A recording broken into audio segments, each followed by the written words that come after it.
Es miércoles de podcast del Profe Guía. Y bueno, muchas cosas sucedieron, ¿verdad? Desde la última vez que nos vimos, el último podcast. Doble esa noche, ¿no? Tuvimos el que le dedicamos al doctor Joaquín Eguía Liz, como primer rector de la UNAM, a 111 años de la fundación de la Universidad Nacional Autónoma de México, y luego posteriormente también por ahí estuvimos hablando acerca de todas estas cuestiones que involucran a la derecha mexicana y que, bueno,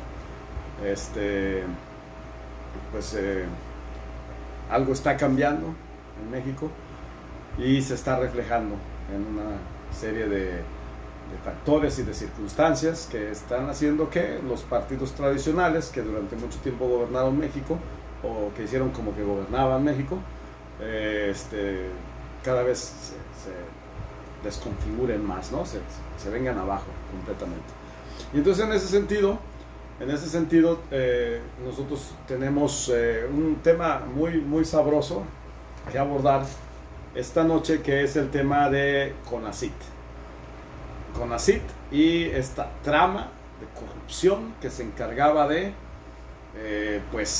canalizar dinero del erario público, dinero que llega a las arcas de la nación a través de nuestros impuestos, a través de los aranceles, a través de diferentes mecanismos que hay de recaudación, y que fíjense nada más, o sea, este dinero en específico del que estamos hablando con el tema de CONACYT, pues es dinero que estaba destinado a el desarrollo de la ciencia y la tecnología, una de las áreas en la que nuestro país más carece, en la que nuestro país realmente está más atrasado.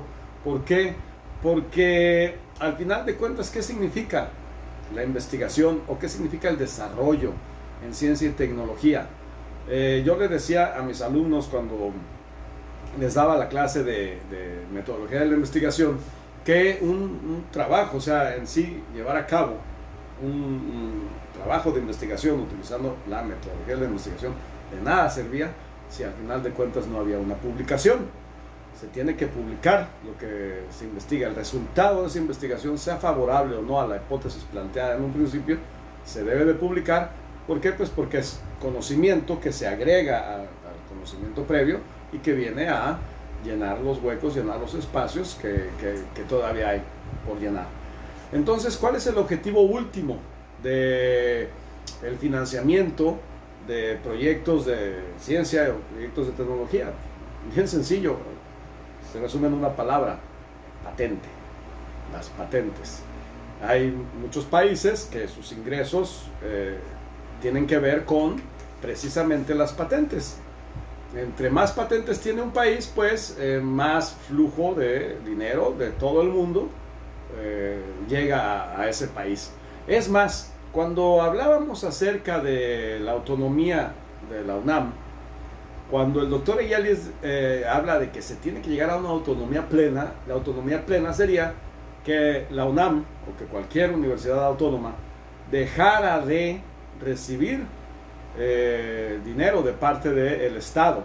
¿Y cómo se podría lograr esto? Pues precisamente a través de las patentes. O sea, hace que cada universidad generara, desde sus diferentes ámbitos, generara patentes que de alguna forma representaran un ingreso para esa universidad. Y así es como sucede en muchas universidades del mundo, en universidades de Estados Unidos, de Japón, de Alemania. Sus centros de investigación de cada una de esas universidades generan patentes, y eso es algo que está haciendo falta en México.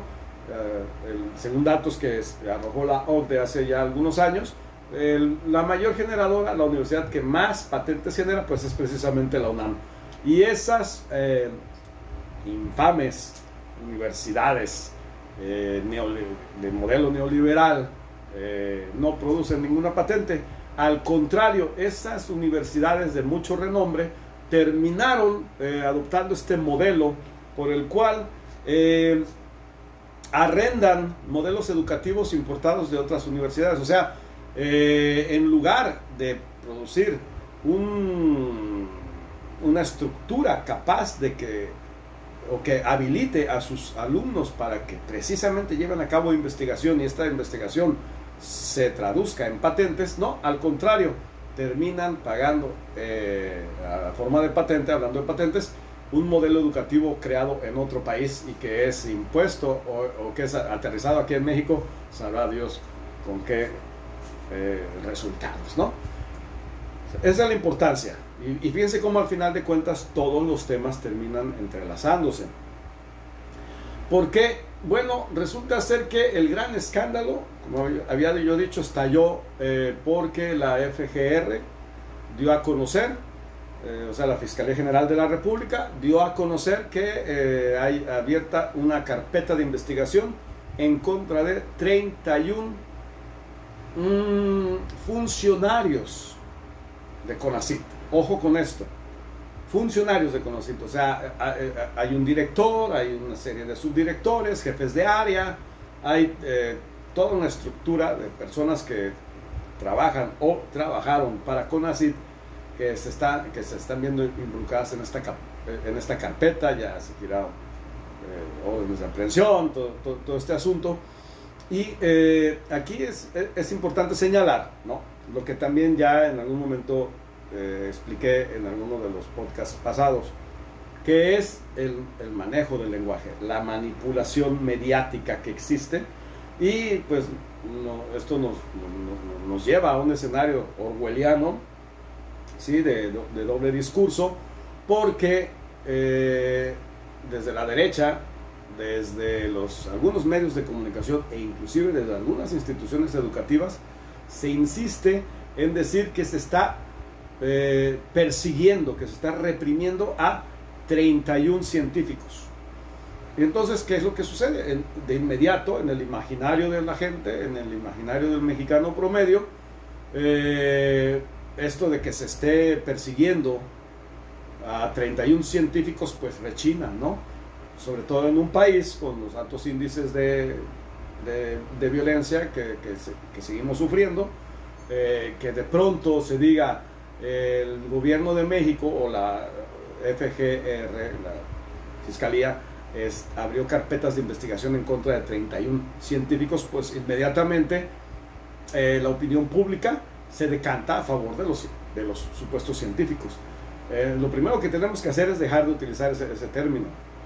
No se está persiguiendo a 31 científicos, hay carpetas de investigación abiertas en contra de 31 personas que trabajaron en la estructura de CONACYT y que se dedicaron a, pues, canalizar dinero de las arcas para utilizarlo en actividades que poco tienen con la investigación científica y poco tienen que ver también con el desarrollo de la tecnología de nuestro país. Los utilizaban para cenas de lujo, para asistir a simposios en otros países, para viajar, gastos de avión, gastos de hotel. Por ahí salió un cartón que lo definía muy bien, ¿no? Este señor de apellido Lascano, que fue de los primeros en brincar en defensa de los científicos, sale en un cartón sosteniendo una copa de vino y diciendo: nosotros los científicos no cenamos en fondas.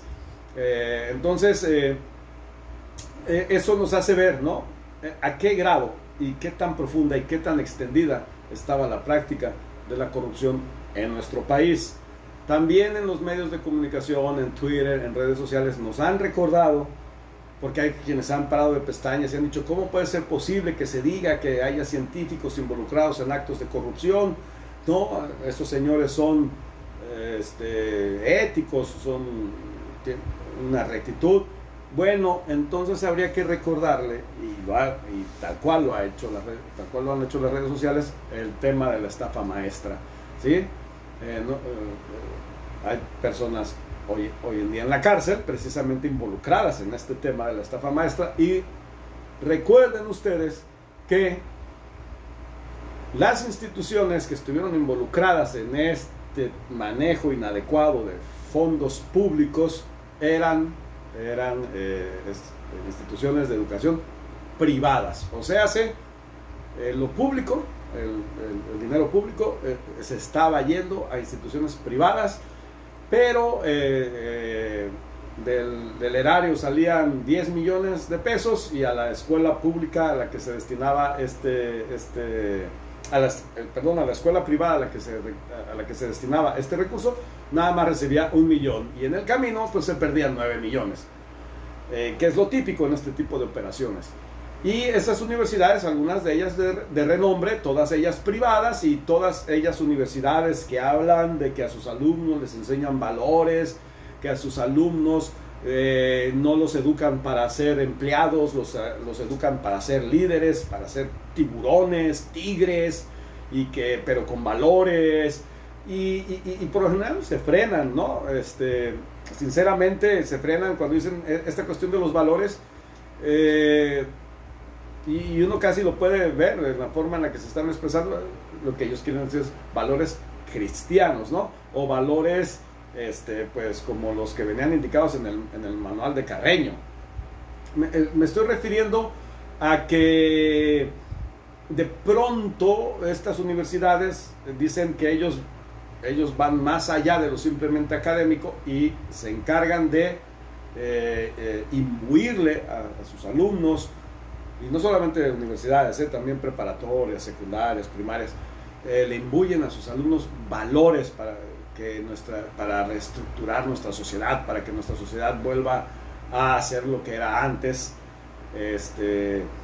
Y bueno, pues se quedan cortos de decir valores cristianos. Bueno, ¿qué tipo de valores pueden estar enseñando en esas universidades cuando sus directores estuvieron involucrados en una trama de corrupción, de desvío de fondos, utilización de fondos públicos en instituciones privadas? Es como un FOBAPROA, ¿no? Como un FOBAPROA donde se utiliza dinero público para rescatar bancos privados, y los banqueros ni las gracias le dieron al pueblo de México, y el pueblo de México va a estar décadas, todavía más décadas, pagando la deuda contraída por los banqueros. Entonces es lo mismo, dinero del pueblo de México estaba siendo utilizado para que las élites, las esferas más altas de la sociedad, mandaran a sus hijos a escuelas que estaban siendo subvencionadas por el gobierno. O sea, insisto, ¿qué tipo de valores estamos hablando? No voy a mencionar el nombre, por ejemplo, de cierta universidad o cierto modelo educativo que hay en México que está directamente relacionado con los legionarios de Cristo, y por lo tanto, por antonomasia, con Marcial Maciel. Y todos sabemos lo que Marcial Maciel hacía. Y entonces, ¿qué tipo de valores se enseña en ese modelo educativo? Si el director, el personaje más importante de ese modelo educativo, y muchos de los directores de las instituciones educativas y muchos maestros estaban involucrados en lo que estaba haciendo Marcial Maciel. ¿Qué tipo de valores? Y bueno, ese es el mismo tipo de valores que se ve que tienen estos científicos que están involucrados en este nuevo escándalo de desvío de dinero. Recordemos también que la presidencia o el gobierno de Andrés Manuel López Obrador también fue muy criticado cuando hizo desaparecer los fideicomisos. ¿Qué eran los fideicomisos? Eso, eran la caja chica, o más, una caja chica bastante grande, de muchas personas que creaban que si un fideicomiso para la defensa de la vaquita marina, que si un fideicomiso para el desarrollo del cactus en el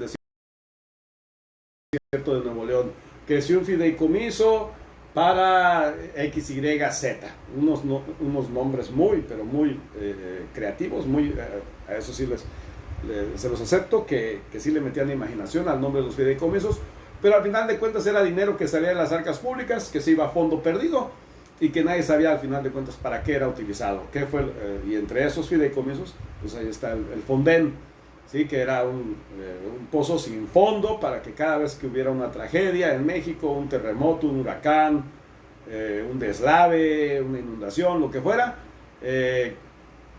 dinero del erario público se fuera a empresas privadas que se encargaban de ejecutar las tareas, ¿no? de limpieza, de rehabilitación, de salvamento, de X, Y y Z.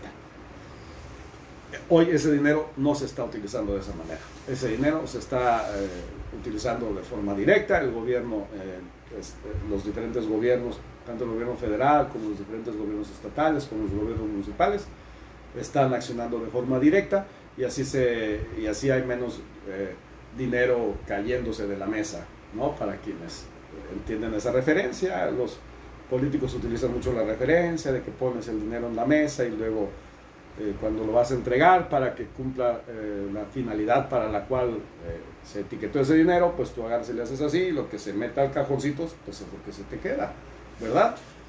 Pues eso eran los fideicomisos, eso era el Fonden.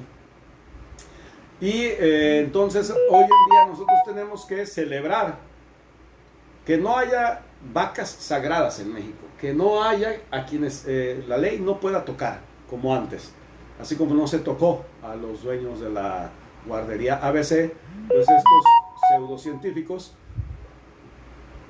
Por ahí circuló también otro meme muy ingenioso que decía, bueno, si son tan científicos, que muestren el resultado de su trabajo, que muestren en qué se ha manifestado todo ese dinero, bastante dinero, qué bien le ha hecho a México desde el punto de vista de la ciencia y la tecnología, el que se haya invertido ese dinero o que esos científicos hayan tenido acceso a ese dinero, ¿no?